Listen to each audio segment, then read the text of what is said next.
it's Destiny, and today we're going to be going over Cyrene teams and going more in depth for each of her synergies with the Chrysos Heirs. Before we get into today's video, I would love to know if you are personally excited for Cyrene or if you're going to potentially be skipping her for someone else. Lastly, if you do enjoy videos like these, do make sure to subscribe, leave a like to support today's video, and now let's get straight into it. So let's begin by quickly going over what Cyrene provides, which she will be able to provide some team-wide buffs consisting of damage boosts as well as a true damage buff, but the key part of her kit is that she will be able to provide a unique buff for each of the Chrysos Heirs, which all of the Chrysos Heirs are currently on screen, consisting of Castorice, Anaxa, Hyacine, Evernight, Tribi, Donhung, Mighty, Cypher, Aglaea, Hyacine, Phainon, Synergies, and then we also have Remembrance Trailblazer themselves, and of course Cyrene herself as well. So she'll be able to provide a unique buff for each of these characters, and as for how to use this unique buff,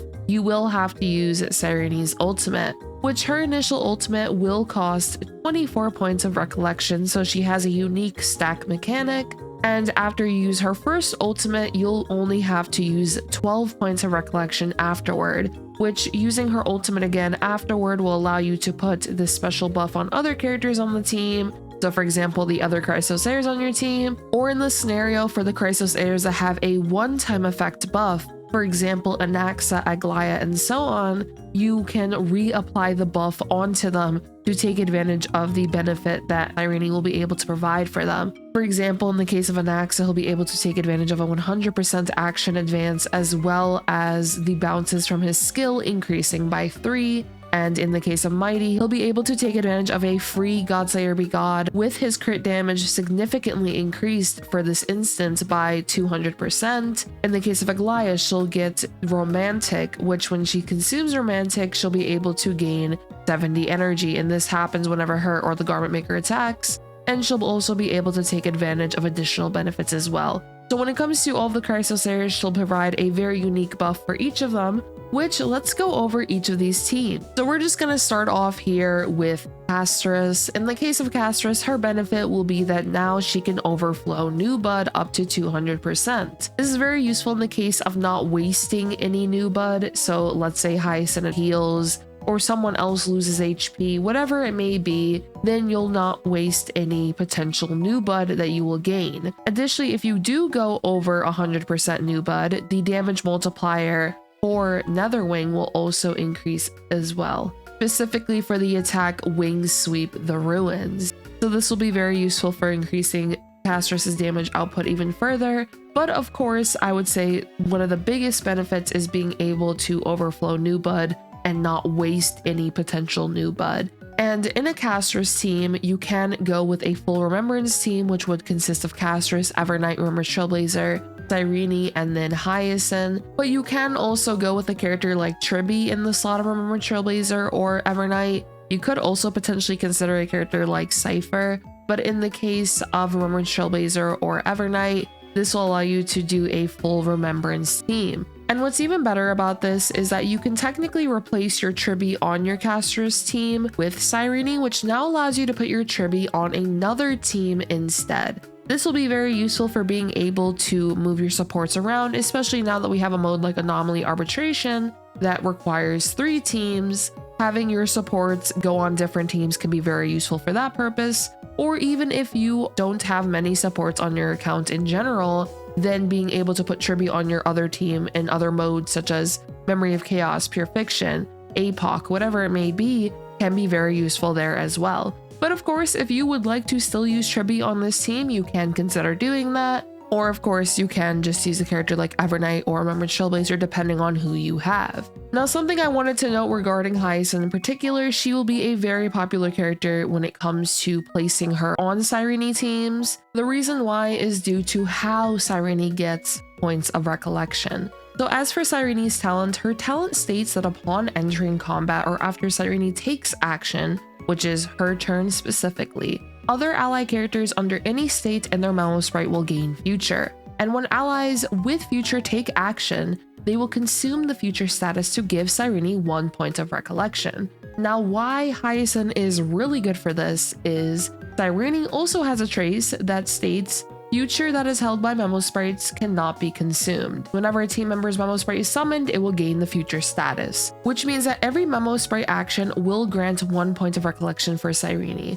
Unfortunately, this does not count joint attacks. Hyacine is built to be a very fast character. She will have numerous actions within a cycle, and as a result, Little Ika will be able to attack very frequently, which this now results in generating more and more points of recollection for Cyrene. This is also a primary reason why Hyacine is such a powerful character, or more so like a powerful synergy for Cyrene, as she will heavily assist with getting points of recollection for Cyrene to be able to use her ultimate within the 0 cycle. Let's say you're using Hyacine on a Mighty team.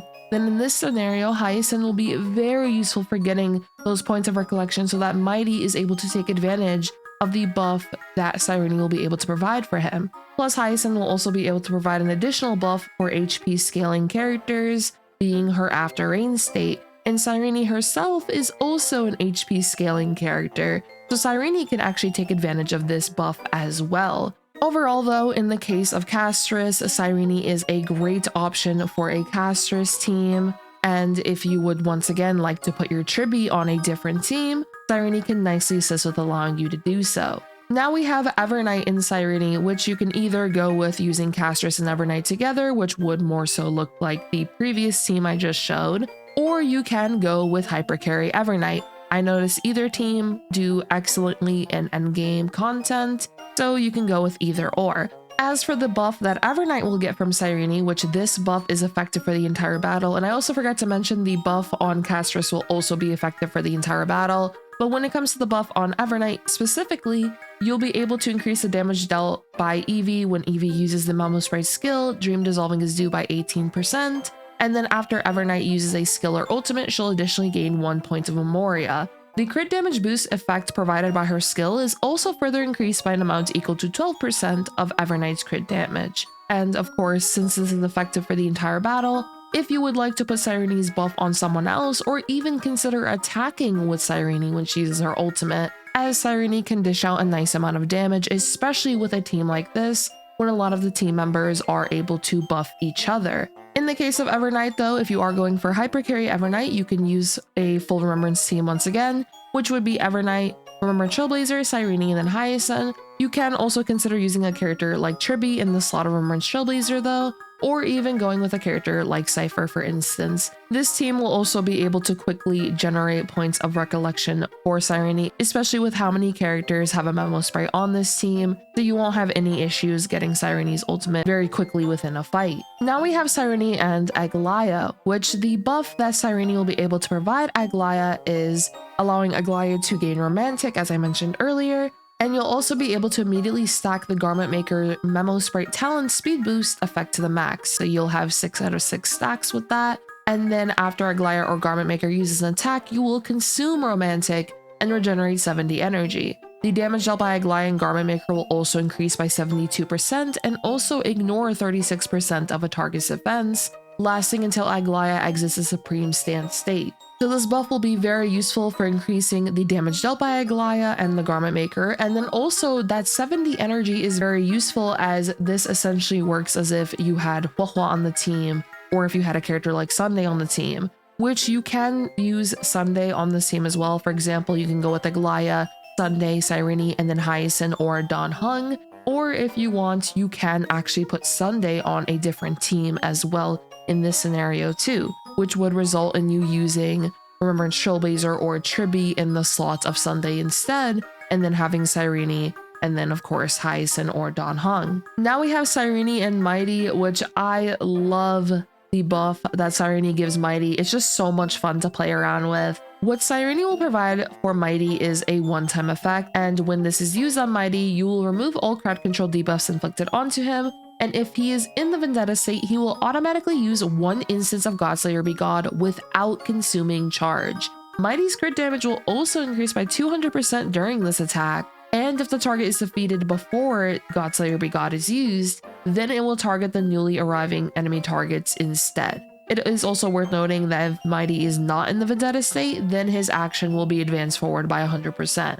The buff that Cyrene gives for Mighty nicely improves his damage potential, especially with how frequently you'll be able to unleash instances of Godslayer Be God, especially if you have a character like Hyacine on this team who is able to frequently get points of recollection for Cyrene, which now allows you to use her ultimate more frequently. This can result in you unleashing a bunch of instances of Godslayer Be God onto enemies. And when it comes to the other character on the team, you can use Remembrance Trailblazer, you can use Tribi, you still technically can use Sunday if you would like. You can also consider a character like Synergies for more instances of Godslayer Be God. That could be an option as well. And overall, I'm a fan of the buff that Cyrene gives for Mighty, just because of how fun the buff is and just how many times Mighty will be able to unleash Godslayer Be God. All right, now we have Cyrene and Anaxa, which Anaxa is also a very fun buff as well. It'll also be a one-time effect, and when used on Anaxa, you'll be able to recover 1 skill point and allow Anaxa to immediately take action. You'll increase the number of skill damage instances by 3 for 1 turn. So instead of 5 bounce attacks, you will now have 8 bounces instead. And the next time Anaxa uses basic attack or skill, he will gain True Knowledge, which will increase the attack of all Erudition Path characters by 60% and skill damage dealt by 40% until the start of Anaxa's next turn. So you technically can use a character like the Herda due to the True Knowledge effect that Anaxa will gain. I will say though that I do prefer Hypercarry Anaxa though with Cyrene, and if you want, you can also replace Sunday on this team with Cyrene instead, especially since Cyrene will allow Anaxa to immediately take action, which is very useful for Anaxa being able to attack enemies more frequently. In the case of Synergies, she is also a very powerful option, as you can actually take advantage of Synergies' buff with the buff that Cyrene provides. So if you were to time Coup de Main to occur during the Cyrene buff that she provides for Anaxa, this will result in Anaxa using his skill 4 times in a row thanks to the duplicate skill from Synergies, but now each instance of the skill will have 8 bounces instead of 5, which now results in 32 skill bounces if you were to time both of their buffs. Pairing this alongside the fact that Cyrene is also able to advance Anaxa, resulting in him attacking more often. If you are able to, of course, time this combo, it is very powerful to take advantage of. What's even better about this is that when Cyrene uses her ultimate for the first time, every character on the team will immediately get back their ultimate. Let's just quickly go over the buff that Cyrene will provide Synergies. This buff will be effective for the entire battle, and after using this buff on Synergies, you will be able to increase the crit damage of the character with military merit by 30%. Which essentially means in this scenario, let's say you're using this team, you would increase the crit damage of Anaxa by 30%. And after Coup de Main ends, Synergies will immediately gain 1 point of charge. Additionally, for those that may not have Synergies, you may be wondering, okay, what character can I use in placement of Synergies? You can consider using a character like Remembrance Trailblazer, Sunday, Tribi, and for the slot of your sustain being Hyacine or Dan Heng. With this team in particular, I did use Dan Heng and I was able to get Cyrene's ultimate within the 0 cycle. It was very, very close though, since I had to try timing it correctly to ensure that she would be able to get enough points of recollection. But it is possible to get Cyrene's ultimate within the 0 cycle, even if you use Dan Heng, as shown here. Of course, though, if you have a character like Hyacine, this will definitely make it easier, as Hyacine is going to be able to nicely get points of recollection for Cyrene, thanks to how many times Little Eco will be able to attack enemies. Alright, now we have Hyacine. You can use Hyacine, Kafka, Cyrene, and then Hyacine or Dan Heng once again. In this slot of Kafka, you can also consider using Synergies so that Hyacine can take advantage of the duplicate skill, but from my personal experience, I do prefer a team like this, especially since I would just use Synergies on another team instead. As for Cyrene's buff for Hyacine, it will be a one-time effect, and when used on Hyacine, you will gain Flowing Warmth. After Hyacine uses an attack, you will consume Flowing Warmth and regenerate 60 energy for Hyacine. This will now result in Hyacine being able to use her ultimate more frequently, which can actually allow you to take advantage of an attack rope easier, especially with being able to get this much energy thanks to Cyrene's buff. Additionally, in the battle, the damage dealt by Hyacine will increase by 60%, and after Hyacine uses her basic attacker skill to attack enemies, you will cause the damage over time applied onto enemies to immediately produce damage equal to 60%/80% of the original damage. This essentially means that now Hyacine will be able to detonate damage over time with her basic attack or skill, which is why if you would like, you can use a character like Cyrene in the slot of Kafka, but I personally just preferred Kafka as you will be able to nicely take advantage of the detonations now from Hyacine's basic attack and skill, as well as of course taking advantage of the detonation from Kafka herself due to how frequently Kafka will of course detonate the damage over time inflicted onto enemies. You can use Hyacine or Dan Heng for your sustain. Lastly, we have Cyrene and Phainon. This buff will be effective for the entire battle, and after it is used on Phainon, he will gain 6 Core Flame as well as Eternal Ignition when transforming. Which, when transforming, if Core Flame exceeds 12, for each point in excess, your crit damage will increase by 12% up to a maximum of 72%, and while Eternal Ignition persists, your crit rate will also increase by 16%. After the extra turns are depleted, the transformation does not end, but you'll actually refresh all of Phainon's extra turns and gain 4 points of Scourge, which means now you can immediately take advantage of the double meteor attack once again, and at the start of these extra turns, you will consume an amount equal to 15% of your current HP. And after using an attack, you'll also deal 5 instances of additional damage, which will be fire additional damage, equal to 10% of Phainon's attack to one random enemy. He'll be able to stay in his ultimate longer, and also he can nicely take advantage of the buffs that Cyrene provides when it comes to those damage buffs, the true damage buffs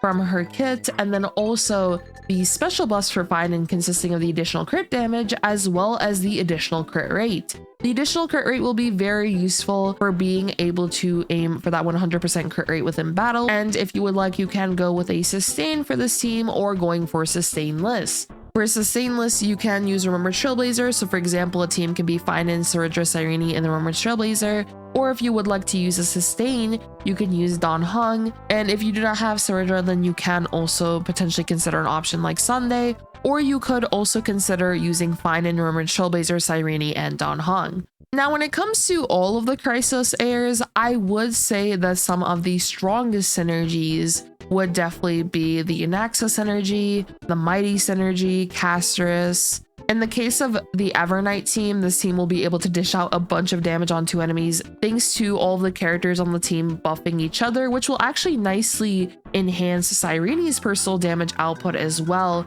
especially on a team with Evernight or Castorice. In the case of Hyacine's, this buff is pretty nice. However, what I will say is if you already have a dedicated damage over time team, then Cyrene can find more value being paired alongside a different Chrysos Heir. So for example, let's say you had a Castorice team and you also have a Hyacine's team. You could put your Cyrene with Castorice instead, and then for your Hyacine's, you could just run your typical damage over time team that you already have, or even consider putting Tribi as your third slot on that team as well, if you would like to move Tribi to a different team. I do think it's pretty cool though that Cyrene is able to provide all of these unique buffs, as it can allow her to slot into numerous teams for your Chrysos Heirs and once again be able to move some of your other supports onto your other team, for example your Sunday or your Chibi. And also something I wanted to mention regarding Cyrene and just her gameplay overall, a cool thing that you can take advantage of is actually advancing forward Cyrene with mem support the first time you get mem support within the battle,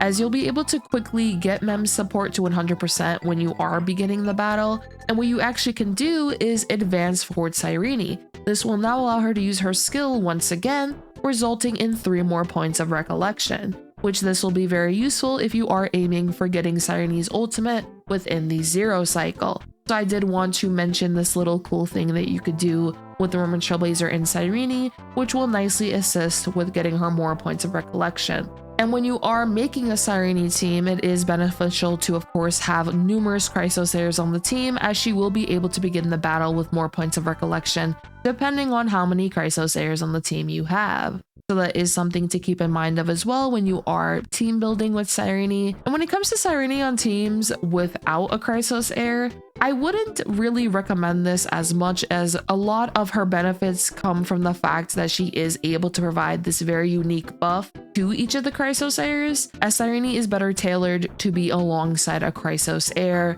or rather a Chrysos Heir team. So I did want to point that out as well. But that'll be it for today's video. I hope you all did enjoy today's video. And if you did, do make sure to subscribe, leave a like to support today's video. And I hope to see you all next time. Bye bye.